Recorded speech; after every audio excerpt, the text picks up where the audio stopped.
वैसे तो सर मुझे आपसे 4 क्वेश्चंस पूछने हैं। हम्म।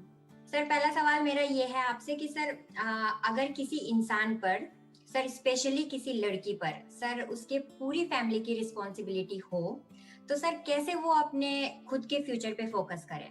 जब रिस्पॉन्सिबिलिटी आती है हमारे ऊपर तो हम पहले से स्ट्रांग ही होते हैं।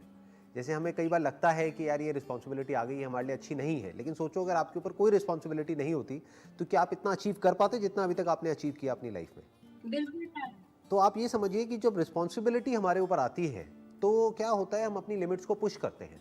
हम ऐसा ऐसा कुछ करते हैं जो हम नॉर्मल सर्कमस्टांसिस में शायद नहीं करते। शायद आप मोबाइल पे बैठ करके कहीं टाइम पास कर रहे होते, आज आप एक अपने बेस पर आप एक काम कर रहे हैं, खुद को ही नहीं सिर्फ अपनी फैमिली को भी सपोर्ट कर रहे हैं। ये याद रखना है कि रिस्पॉन्सिबिलिटी बुरी नहीं होती है, रिस्पॉन्सिबिलिटी अच्छी होती है। और यंग एज में आ जाए तो बहुत ही बढ़िया है। वो कई बार हमको लगता है कि नहीं हमारे लिए बुरी है, बट एक्चुअल में अच्छी होती है लॉन्ग टर्म में। और बताइए आपका अगला क्वेश्चन क्या है? What is the next question? हाँ सर, मेरा दूसरा क्वेश्चन ये है आपसे कि सर कर्ज ले करके शादी करना सर क्या सही है, जैसा कि सर इंडिया में होता चला आ रहा है? बिल्कुल गलत है, बिल्कुल नहीं करना चाहिए। ये सही हो कैसे सकता है? ये तो बेवकूफ़ी है। और स्पेशली कर्ज लेकर के शादी करना मतलब क्या कि आपकी कैपेसिटी नहीं है उतना स्पेंड करने की, फिर आप लोन ले रहे हो और किसी की शादी के लिए और दिखावे के लिए। किसको दिखाना है और क्यों दिखाना है? इससे बेटर है कि आप कोर्ट मैरिज करो। लेकिन बिल्कुल सही। कर्ज लेना सिर्फ शादी के लिए ही नहीं, किसी भी चीज के लिए कर्ज लेना सही नहीं है अगर आप उस कर्ज को चुका नहीं सकते हो, क्योंकि फिर आदमी चारों तरफ से फंस जाता है, फिर वो कुछ नहीं कर पाता है। हाँ, अगर आप अफोर्ड कर सकते हैं तो कोई दिक्कत नहीं है, बट शादी के ऊपर स्पेंड करना अननेसेसरी, जिनकी कैपेसिटी नहीं है। देखो कुछ लोग हैं जिनके पास में एक्सेस पैसा है, तो उनको तो भाई शो ऑफ करना है, ये है वो। उनके लिए शादी का दूसरा मतलब क्या है कि दिखावा, कि दिखाना है दुनिया को, राइट? बिल्कुल सर।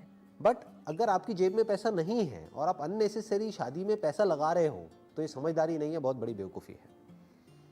ऐसे लड़के से शादी करना भी बेवकूफ़ी है, क्योंकि वो लड़का आज अगर पैसे के लिए आपसे शादी कर रहा है तो कल पता नहीं वो क्या करेगा।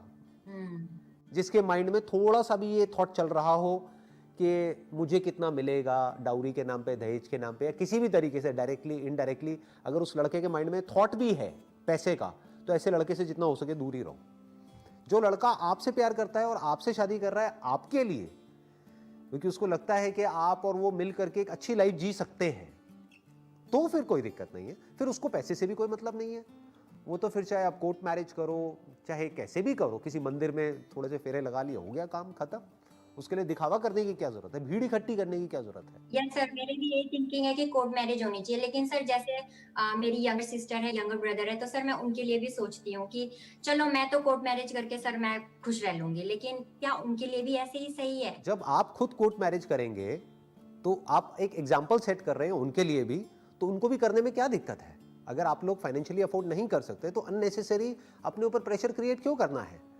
देखो एक चीज हमेशा याद रखना, किसी को प्यार करने का मतलब ये नहीं होता है कि हम उनकी सारी ख्वाहिशें पूरी करें।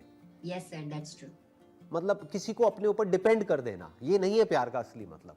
प्यार का मतलब ये है कि उनकी अपनी लाइफ है और उनकी अपनी जो स्ट्रगल्स हैं वो उनको खुद उससे बाहर आना है, खुद उनको देखना है। ये नहीं कि पूरा का पूरा बर्डन उठा करके आप पे डाल दिया। क्योंकि आपके पहले क्वेश्चन से मैं थोड़ा सा आइडिया लगा पा रहा हूं कि एग्जैक्टली सिचुएशन क्या चल रही है, तो उसके बेसिस पे मैं ये बात कह रहा हूं। मैं आपको एक छोटी सी कहानी सुनाता हूं, उसको आप देखना, थोड़ा समझने की कोशिश करना। एक बार क्या होता है, एक बटरफ्लाई अपने उससे बाहर निकल रही होती है, अपने कोकून से बाहर निकल रही होती है। तो एक आदमी वहां पर देखता है, तो उसको देख करके उस बटरफ्लाई पे तरस आ जाता है। वो कहता है कि यार ये बेचारी इतनी कोशिश कर रही है, निकल नहीं पा रही है, तो क्यों ना मैं इसकी थोड़ी सी मदद कर दूं। तो वो क्या करता है, उसको फाड़ देता है जिससे कि वो आराम से बाहर निकल सके। तो बटरफ्लाई बाहर तो निकल जाती है, लेकिन वो जिंदगी भर उड़ नहीं पाती है, क्योंकि उसकी जो बॉडी है वो सूज जाती है और उसके विंग्स छोटे रह जाते हैं। उसके विंग्स में इतनी पावर नहीं होती कि वो उड़ सके। तो बेसिकली क्या होता है कि वो जो बटरफ्लाई स्ट्रगल कर रही थी, वो उसकी अपनी स्ट्रगल थी। वो स्ट्रगल उसके लिए जरूरी थी, जिससे कि जब वो फड़फड़ाती या फिर वो एफर्ट लगाती तो वो सारा जो फ्लूइड था वो उसकी बॉडी में से निकल करके उसके विंग्स में चला जाता, और फिर वो उसको तोड़ करके, उसमें इतनी पावर आती कि वो उस कोकून को तोड़ करके उसमें से बाहर निकल पाती और उड़ पाती। लेकिन इस पॉसिबिलिटी को ही उस आदमी ने खराब कर दिया जिसको उस बटरफ्लाई पे तरस आ गया।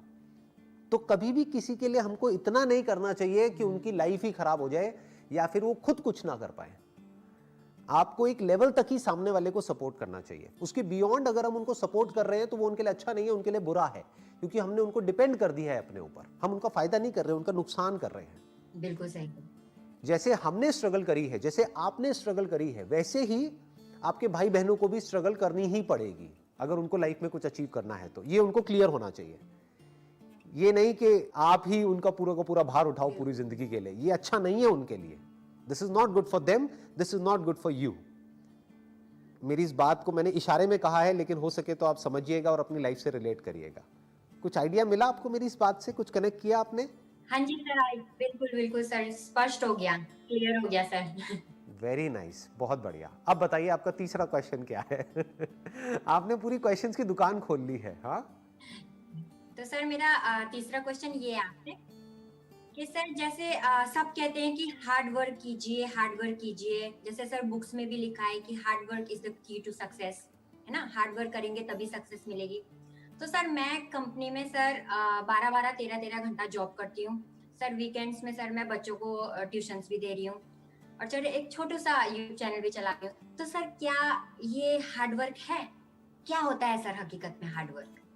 देखो ध्यान से समझना, hard work must always be there in the right direction. सिर्फ हार्ड वर्क से कुछ नहीं होता। जैसे एक रिक्शे वाला है, वो बहुत हार्ड वर्क करता है, दिन में 12-12 घंटे, 13-13 घंटे रिक्शा चलाता है, लेकिन एंड में उसको क्या मिलता है? कुछ रुपए मिलते हैं, जिससे कि बहुत ही मुश्किल से उसका और उसकी फैमिली का गुजारा हो पाता है। तो सिर्फ हार्ड वर्क से कुछ नहीं होता है। Hard work must be in the right direction, that means it must be smart work. कि आपको समझ आना चाहिए जो भी आप कर रहे हो उसके हिसाब से आउटकम आ रहा है या नहीं आ रहा है। फॉर एग्जाम्पल, आप एक कंपनी में 12 घंटे काम कर रहे हो, तो 8 घंटे की एक शिफ्ट होती है ऑफिशियली, तो क्या 4 घंटे का आपको ओवर टाइम मिल रहा है या नहीं मिल रहा है? अगर तो मिल रहा है तो ठीक है, अगर नहीं मिल रहा है तो आइडियली आपको उस कंपनी को छोड़ के किसी और कंपनी को ज्वाइन करना चाहिए जहां पे कि आपके हार्डवर्क की सही वैल्यू करी जा सके। Yes sir. आप कह रहे हो कि मैं एक YouTube चैनल भी चला रही हूँ, वो YouTube चैनल ग्रो कर रहा है या नहीं कर रहा है? मानो आपने वीडियोस तो 1000 डाल दी और सब्सक्राइबर्स आपके हैं 100, तो दैट मीन्स कि आप हार्डवर्क सही डायरेक्शन में नहीं कर रहे हो। तो आपको ये भी देखना है कि जहां पर मैं मेहनत कर रही हूं, जिस डायरेक्शन में कर रही हूं, वहां से मुझे रिजल्ट मिल भी रहा है जितना मिलना चाहिए या नहीं मिल रहा है। अगर इसको ध्यान में रख करके आप प्रॉपर तरीके से मेहनत कर रहे हो तो that is called smart work, that is not hard work. और बताइए क्या है लास्ट क्वेश्चन आपका? सर मेरा लास्ट क्वेश्चन ये है आपसे कि हाँ, सर सभी की लाइफ में गुड डेज भी होते हैं सर, बैड डेज भी होते हैं, सभी की लाइफ में प्रॉब्लम्स होती हैं सर, आपकी भी लाइफ में प्रॉब्लम्स होती होंगी ऑफ कोर्स। राइट। तो सर आप सर हमेशा हैप्पी रहते हो, मोटिवेटेड रहते हो, लोगों को मोटिवेट करते हो, तो सर कैसे सर, क्या राज है? नहीं नहीं, पहले तो इस जो बात आपने कही उस बात को ठीक करो। आपको कैसे पता कि मैं हमेशा हैप्पी रहता हूं? आपको कैसे पता? आपने क्या मेरे घर में कैमरास लगाए हुए हैं? How do you know that? Video में तो आपने मुझे देखा है। जी सर। तो इस मिसकंसेप्शन को पहले तो ठीक करो। चाहे मैं हूं चाहे कोई भी है, कभी भी आपके माइंड में ये थॉट नहीं आना चाहिए कि ये जो पर्सन है ये तो हमेशा खुश रहता है। ऐसे अजम्पशंस नहीं बनाने हैं, ये सब गलत है। जैसे आपकी लाइफ में अप्स एंड डाउन्स आते हैं, ऐसे ही मेरी लाइफ में आते हैं। जैसे आपकी लाइफ में मूड स्विंग्स होते हैं, ऐसे ही मेरी लाइफ में होते हैं। जैसे आपकी लाइफ में कुछ उल्टे थॉट्स आते हैं, मेरी लाइफ में भी आते हैं। बट फर्क क्या होता है कि कौन कितनी जल्दी उससे बाहर आ सकता है, बस इतना सा फर्क होता है। कभी ये मत समझ लेना कि कोई भी ऐसा इंसान है जिसकी लाइफ में अप्स एंड डाउन्स नहीं आते हैं या सुख दुख नहीं आता है, हमेशा सुखी सुख होता है। वो झूठ होता है, वो झूठा है वो इंसान, अगर वो कोई ऐसा कह रहा है आपको। तो आप इस बात को ध्यान से समझना, जो बात मैं कह रहा हूं कि जैसी आपकी लाइफ है एग्जैक्ट वैसी ही मेरी लाइफ है। बस फर्क क्या है कि अगर मेरी लाइफ में कोई प्रॉब्लम आती है तो मैं उसको डीपली समझता हूं और उसके सॉल्यूशन पे फोकस करता हूं, बस इतना सा फर्क है। और कुछ लोग होते हैं वो प्रॉब्लम में ही अटके रह जाते हैं। बस मैं प्रॉब्लम के साथ साथ उसके सॉल्यूशंस पर ध्यान देता हूं कि ठीक है अब जो हो गया, अब दिमाग लगाते हैं कि अब करना क्या है। तो इस वजह से मैं उस प्रॉब्लम से थोड़ा जल्दी बाहर आ जाता हूं। मान लो कोई और है, उसको उस प्रॉब्लम से बाहर निकलने में 10 दिन लगेंगे, तो मुझे 1 दिन लगता है, 2 दिन लगते हैं, लेकिन टाइम मुझे भी लगता है। तो that depends upon the situation कि क्या सिचुएशन है, उसके हिसाब से एक्ट किया जाता है।